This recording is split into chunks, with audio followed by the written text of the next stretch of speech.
Hello everyone, आज है 1 जनवरी और सबसे पहले आप सबको हैप्पी न्यू ईयर। और आज के दिन सबसे पहले हम बात करेंगे इस वीडियो में गेल इंडिया के बारे में।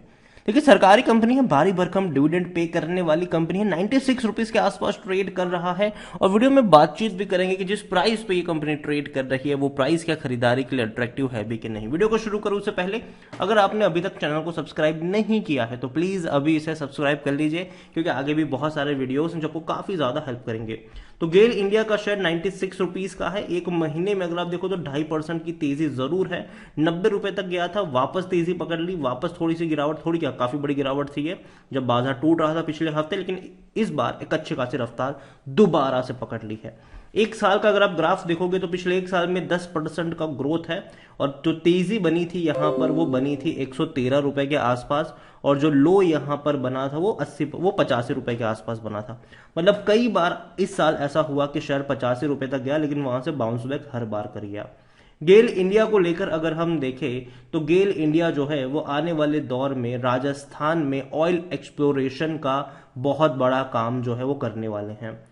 जाहिर सी बात है, कंपनी ऑयल और गैस वाले सेगमेंट में काम करती है और काफी बड़ी दिग्गज कंपनी, खास है गैस की अगर हम बात करें तो यहां पर ये मार्केट लीडर है इंडिया में अगर हम देखें तो। इतना ही नहीं, एक बड़ी खबर यहां पर यह भी थी कि एलआईसी जो सबसे बड़ा इन्वेस्टर है भारत का, उन्होंने इन्फो एज में और गेल इंडिया में अपनी पोजीशन को बढ़ाया है। एलआईसी ने गेल इंडिया में तकरीबन 2% इक्विटी खरीदी है 93 रुपीज के भाव पर। और शेयर की अगर हम बात करें 13,27,25,835 जितने शेयर्स खरीदे हैं इन्होंने। मतलब बहुत बड़ी क्वांटिटी कह सकते हो कि खरीदी गई है एलआईसी की तरफ से, वो भी ओपन मार्केट से परचेज किया है। 2% इक्विटी गेल में इन्होंने। और अगर हम पीडीआर की बात करें तो 7 जुलाई से लेकर 21 दिसंबर के पीडीआर में इन्होंने थोड़ा थोड़ा करके इतनी बड़ी क्वांटिटी तकरीबन 2% जितनी क्वांटिटी जो है वो ओपन मार्केट से परचेज करी है गेल इंडिया में, जो कि बहुत बड़ी बात है। अगर हम बात करें गेल इंडिया को लेकर तो भैया लार्ज कैप शेयर है, 63,000 करोड़ से भी ज्यादा का इसका मार्केट कैप है। वॉल्यूम देखा जाए तो 72-73 लाख के आसपास का वॉल्यूम है, मतलब अच्छी क्वांटिटी में शेयर ट्रेड हो रहे हैं। कंपनी के रेवेन्यू शानदार है, कंपनी के प्रॉफिट्स भी अच्छे हैं। हालांकि प्रॉफिट में डिक्लाइन आया जरूर है और वो एक्सपेक्टेड था। यहां पर 38,000 करोड़ से भी ज्यादा का रेवेन्यू है, जो पिछले साल इसी क्वार्टर में सिर्फ 21,000 हुआ करता था। मतलब कि 16,000 करोड़ जितने ज्यादा रेवेन्यू इन्होंने कमाए एक ही साल के अंदर, मतलब एक साल के होराइजन में अगर देखो तो क्वार्टरली हम बात कर रहे हैं। यहाँ पर 1,315 करोड़ का मुनाफा हुआ है, जो पहले 3,000 करोड़ हुआ करता था। मतलब कि भैया काफी बड़ी गिरावट है इनके प्रॉफिट में। कंपनी की बात करें प्रमोटर की तो 51.90% की होल्डिंग प्रमोटर के पास है। प्रमोटर कौन है? गवर्नमेंट है। यहाँ पर सरकारी कंपनी, एक भी शेयर गिरवी नहीं है। 19.79% एफआईएल के पास है, 7.09% म्यूचुअल फंड के पास है, 6.89% इंश्योरेंस कंपनी के पास है। बड़ी बड़ी क्वांटिटी में बड़े बड़े फंड हाउस ने पैसा लगाया है। रिटेल इन्वेस्टर के पास कोई उतनी बड़ी होल्डिंग नहीं है। एलआईसी का जो यूलिप ग्रोथ फंड है उनके पास 5.94% की होल्डिंग है, शायद अभी बढ़ भी गई होगी। एलआईसी की होल्डिंग कुल मिलाकर अगर हम देखें तो वो ज्यादा ही होगी। एलआईसी को लेकर अगर आप देखो, सॉरी गेल इंडिया को लेकर अगर हम देखें तो 100% लोग कह रहे खरीदारी करो। कोई भी बेचने की बात नहीं कर रहा है, हर कोई कह रहा है खरीदारी करो। देखो मेरी क्या रिकमेंडेशन है वो भी मैं वीडियो में आगे चल के आपको बताऊंगा। तो अगेन मैं ये नहीं कह रहा हूं कि अभी कभी जाके खरीद लो, ठीक है? तो वीडियो को पूरा जरूर देखेगा। यहां तक बात करेंगे इनके डिविडेंड की, तो इस साल इसने 2 बार आपको डिविडेंड भी पे किया है, लेकिन इस साल थोड़ा सा कम डिविडेंड पे किया है। 6 रुपए का डिविडेंड पे किया है, जबकि पिछले साल इसने तकरीबन 9 रुपए का डिविडेंड पे किया था। 3 बार पे किया था इसने डिविडेंड। अगर आप देखें तो पहले 2.5 रुपए का पे किया था जनवरी में, फिर मार्च में 2.5 रुपए का, फिर दिसंबर में 4 रुपए का। इस बार सिर्फ 2 ही बार पे किया है। 5 रुपए का पे किया, फिर 1 रुपए का पे किया। एक्सपेक्टेड था कि थोड़ा ज्यादा पे करेंगे, लेकिन 1 रुपए का ही पे किया यहाँ पर। तो कुल मिलाकर 6 रुपए का ही इन्होंने डिविडेंड पे किया है इस साल। तो कम डिविडेंड कह सकते हो यहाँ पर। लेकिन एक चीज ये भी है कि गेल जो है वो इन्होंने इस साल अगर हम देखें 2022 में तो बोनस दिया है, तो प्राइस उस तरीके से एडजस्ट भी हुआ है, ठीक है? तो इस चीज को भी याद रखिएगा, क्योंकि अगर हम बात करें जब इन्होंने 9 रुपए का डिविडेंड पे किया था तब बोनस नहीं दिया था, ठीक है?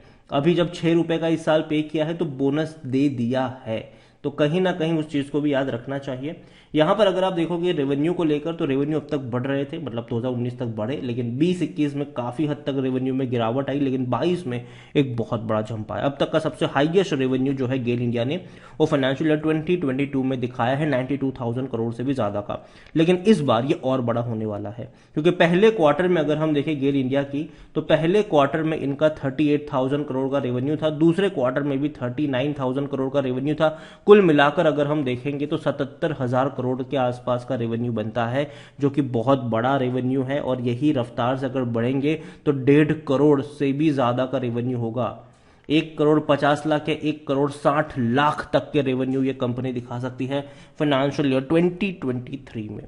लेकिन दिक्कत अगर प्रॉफिट में है, काफी बड़ी दिक्कत है इनके प्रॉफिट्स में। यहां पर अगर आप देखो तो कंपनी 10,500 करोड़ का मुनाफा कमाया था इन्होंने फाइनेंशियल 2022 में, लेकिन इस बार क्या हुआ, सितंबर को मतलब जो लास्ट क्वार्टर था उसमें से 1,300 करोड़ का ही रहा, मतलब कि कम हुआ है। रेवेन्यू में भले ही बहुत बड़ा इजाफा हो गया, लेकिन प्रॉफिट में वो इजाफा नहीं हो पाया, क्योंकि भैया मार्जिन पर असर पड़े हैं। ग्लोबली सिचुएशन ने परेशान किया है बाजार को, इस चीज से हम इनकार नहीं कर सकते। और अभी भी मुझे लगता है कि शायद 1-2 क्वार्टर परेशानी वाले रह सकते हैं, लेकिन चीजें और बेहतर बनेगी आने वाले दौर में। तो नजर होनी चाहिए ऐसी कंपनियों के ऊपर जो अच्छा खासा डिविडेंड पे करती है, जिसके डूबने का खतरा ना के बराबर है, जिसमें बड़े बड़े फंड हाउस भी पैसा लगा रहे हैं, और जहां पर आपको साल का कम से कम 8 या 9% का जो रिटर्न है वो सिर्फ डिविडेंड से मिल जाता है। बस आपकी बाइंग प्राइस सही होनी चाहिए। गेल इंडिया के बारे में देखा जाए तो परफॉर्मेंस अभी उतना अच्छा नहीं रहा है, लेकिन वैल्यूएशन की बात करें तो अभी भी मॉडरेट है। हाँ, मतलब उतना खराब वैल्यूएशन पर ट्रेड नहीं कर रहा है।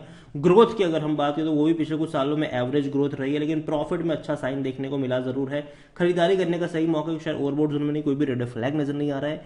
पी रेशियो देखेंगे तो 5.14 का है, सेक्टर पी 26 का, मतलब सस्ता जरूर है, ये महंगा नहीं है, महंगा नहीं है, सस्ता है ये। 69% एनालिस्ट भी कहते हैं खरीदारी करो, मेरी बाइंग की रिकमेंडेशन है, लेकिन 96 पे नहीं, ठीक है, 96 पे नहीं। होल्डिंग के बारे में अगर हम देखें, शेयर होल्डिंग के बारे में अगर हम देखें तो 51.90% किसके पास है, प्रमोटर के पास है। म्यूचुअल फंड डोमेस्टिक एफआईज बहुत बड़ी क्वांटिटी लेकर बैठे हुए हैं। रिटेल के पास कम होल्डिंग है, 4.60% की होल्डिंग रिटेल इन्वेस्टर्स के पास है। अदर पार्टीज के पास 9.78% की होल्डिंग है। मतलब इन सबको कंपैरिजन में सबसे कम होल्डिंग है रिटेल इन्वेस्टर्स के पास, मतलब आप और हमारे जैसे लोगों के पास।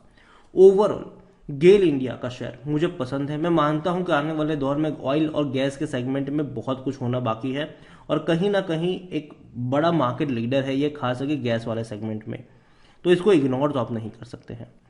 लेकिन जो बाइंग प्राइस है वो मेरे हिसाब से कभी हाई प्राइस पे नहीं होना चाहिए, क्योंकि अगर हम देखें तो इससे पहले भी हुआ है कि 98 रुपीज के आसपास गया, ये टूट गया, ठीक है, फिर दोबारा तेजी बनाई थी, दोबारा टूट गया था ये। इस बार तेजी बनाई है, दोबारा मुझे लगता है कि थोड़ा बहुत करेक्शन आना चाहिए यहां से। और जो बाइंग के मौके बनेंगे, इनिशियल बाइंग के मौके जो बनते हैं वो 85 से 90 रुपए के बीच में बनते हैं। मैं 96, 97, 100 पर तो कतई नहीं खरीदूंगा इसको। मैं वेट करूंगा कि अगर ये जाएगा 85-90 के रेंज में, तब मैं यहां पर बाय करने की कोशिश करूंगा। और अगर मार्केट की हालत और ज्यादा खराब हुई, कोविड के केस ज्यादा और निकल कर आए, और शायद हुआ कि भैया ग्लोबल ही परेशानी चल रही है और बाजार और ज्यादा टूट गया, तो डेफिनेटली नीचे के लेवल पर भी आप एवरेज करके चल सकते हो लॉन्ग टर्म के लिए। डरने वाली कोई बात अभी के लिए यहाँ पर नजर नहीं आती है गेल इंडिया में, तो वीडियो को यहीं पे एंड करूंगा। लेकिन हाँ, बाइंग प्राइस आपकी सही होनी चाहिए, महंगी नहीं। वीडियो को एंड करूंगा, पसंद आया हो तो लाइक करो, शेयर करो, चैनल वगैरह पहली बार है तो प्लीज सब्सक्राइब करें। और गेल इंडिया के बारे में आप क्या सोचते हैं वो भी आप मुझे कमेंट में लिखकर बता सकते हैं। Thank you.